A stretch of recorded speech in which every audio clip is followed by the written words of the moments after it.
So you might be able to guess the most frequently asked question about Brandon Aiyuk on this Tuesday. It's filling up all my comment sections. It's how did the meeting on Monday go? And I'll start with this. I'll start with some background about John Lynch. He has mentioned so many times that priority number one during these contract negotiations, at least the public facing part of them, priority number one for him is to maintain the sanctity of the contract negotiation and like details getting out into the media. So I highly doubt that we'll hear anything from the 49ers side. We might hear a little bit more from Brandon Aiyuk. In fact, we already did hear a little bit more from Brandon Aiyuk. This today on the JPA Football Instagram account, you could see at the very bottom, Brandon Aiyuk made a comment. This is a comment in response to a report citing Adam Schefter. Adam Schefter said that the 49ers and Commanders discussed a potential Brandon Aiyuk trade before the draft, but the Commanders opted against going through with it. And then Brandon Aiyuk, just make sure you could see this, but I thought the Niners was never trying to trade me, is his quote. Not exactly sure what to make of the comment from Brandon Aiyuk. It still seems that he might be displeased with the situation. I would not be surprised if that meeting yesterday didn't change the 49ers offer to Brandon Aiyuk or Brandon Ayuk's position as far as how much money he wants. I was surprised that they were even meeting on June 24th in the middle of the dead period because there is no deadline pressure right now to get this deal done. So there is no incentive for either side to budge from their respective positions. And as we know, Brandon Aiyuk and the 49ers currently are not seeing eye to eye. Maybe the meeting helped as far as preparing both sides for deadline pressure, preparing Brandon Aiyuk for the deadline pressure.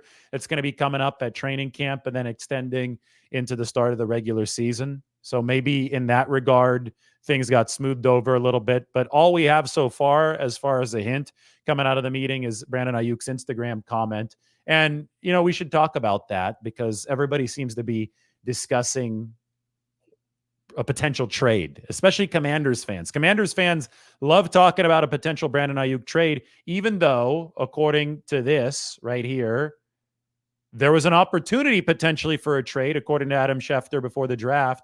But obviously, the 49ers and the Commanders did not consummate that trade.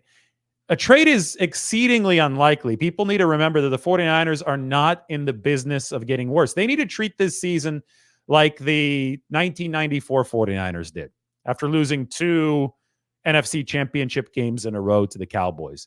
The 94 offseason was all about stocking up, adding talent, retaining it and adding it so that the 49ers could kick the door down and beat the Dallas Cowboys.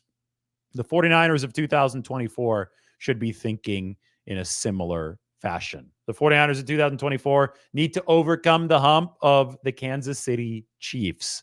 So Brandon Aiyuk is one of the best receivers in football. You want him on your team, and guess what? He's already under contract for 2024. So the only way that you would consider trading him is if you could get something in return that allows your team to satisfy its short-term goal of overcoming the Chiefs. If you can get something in return that helps make you better. So that's why there was a little bit of chatter or a lot of chatter before the draft, why the 49ers could have picked up the phone in case Adam Peters, their former executive, was interested in trading for Brandon Aiyuk, because they would have theoretically been able to pick up a big trade return that they could turn around with draft picks and improve their team. They could turn around and they could address a position of need, or they could draft another receiver, which they did, by the way, with Ricky Pearsall anyway, without trading Brandon Aiyuk. But there was not a clear path, but there was a potential path toward the 49ers getting better. In fact, we had already seen them do a pre-draft trade of DeForest Buckner in 2020. That one didn't work out for them because they picked Javon Kinlaw instead of somebody like Tristan Wirfs. So that path didn't work. The 49ers didn't follow that path in the lead up to this draft. And now, with all these Commanders fans hoping for a trade, well, we could simply say, what would the 49ers trade Brandon Aiyuk for? Who would they trade him for that could immediately make them better? It would have to be a player for player swap at this point. because the 49ers, again, are not in the business of losing premium talent at a good cost at $14.1 million for Brandon Aiyuk this year. And a player-for-player swap, those are, especially at a high level, exceedingly rare at the NFL trade market. You have to find contracts that to swap that work under the salary cap. You have to find players that are going to fit into your system. We all know the value of homegrown talent in the NFL. Brandon Aiyuk is a good example of the value of homegrown talent in the NFL. So it just doesn't, the math doesn't math, right? The likelihood is not high at all of the 49ers finding a trade partner right now for Brandon Aiyuk that'd be worth their time. On top of that, Brandon Aiyuk has stated, and a lot of people are forgetting about this, that he wants to be with the 49ers. That's his top priority this year. I don't care who he walked into the room at ESPN with. I think, Ryan Clark was saying he walked in there with Jaden Daniels. I don't care if he played with Jaden Daniels in college. If he says, Brandon Aiyuk literally says that he wants to stay with the 49ers, that's his top priority. It doesn't sound like, if that's his top priority, that he wants to ruffle feathers and shake the boat to the point where he would make it uncomfortable enough for the 49ers to just say, oh, okay, this is not worth the trouble. We want to trade him. Remember, the 49ers' incentive in all of this is to build a championship caliber team in a year where they're desperate to win a Super Bowl. So it's unlikely from that perspective. And the 49ers, throughout the entirety of this offseason, have been consistent in saying that they want Brandon Aiyuk on this football team for the long term. They want to get a deal done. They just want to make sure that they get it done on their terms, at their price point, so that they can remain financially sustainable, even as they pay Brock Purdy, even as they move forward into the future. And it's all about surfing that salary cap wave. That's why I've written so much about Brandon Aiyuk and the structure of a potential deal, what the 49ers are trying to fit it at.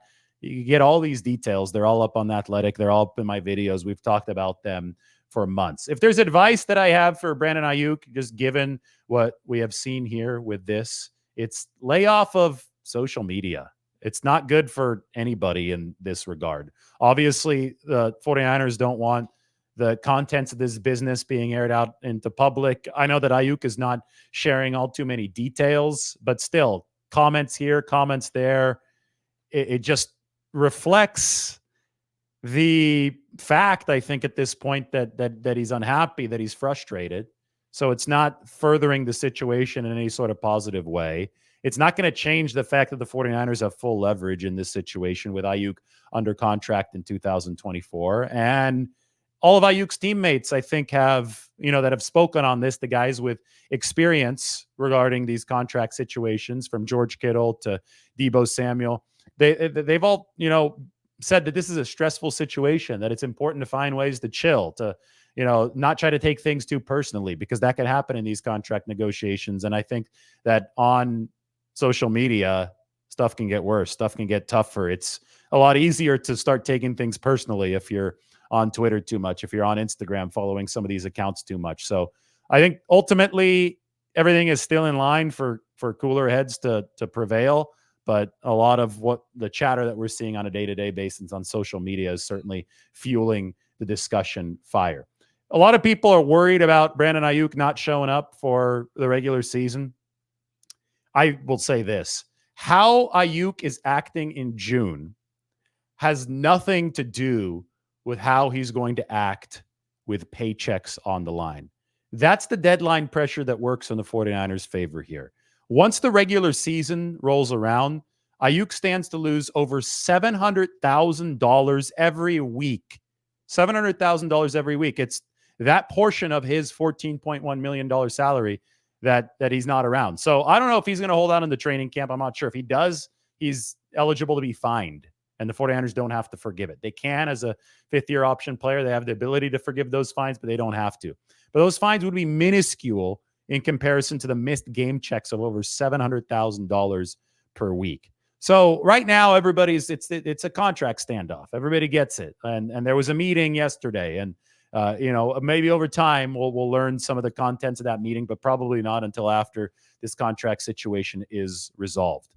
So that standoff, that there's no incentive for either side to move until the deadline pressure comes closer. And the true deadline pressure here, the pressure that works in the 49ers' favor, is the fact that Aiyuk is owed money that he won't get if he doesn't show up to work by the time that this regular season starts. So we can all, look at the social media behavior now, the comments now, and the day-to-day drama now, and we could lose our heads. I know a lot of people are losing their heads, but the truth of the matter is that money's probably ultimately going to talk in this situation. And how Aiyuk is acting now is probably going to be different than how he's acting when those paychecks are on the line. Anyway, it's the 49ers 2-minute drill. I'm proud to say the 2-minute drill went 13 minutes today. That's how these things work, though. Sometimes we have a little bit more to cover. And to be honest, I'm surprised that we have so much to cover on June 25th, but it's always worth talking about. Speaking of the 2-minute drill, make sure you check out 2-minute drill master, guy who's had a lot of success running the 2-minute drill. Brock Purdy, the state of the 49ers, the quarterback position.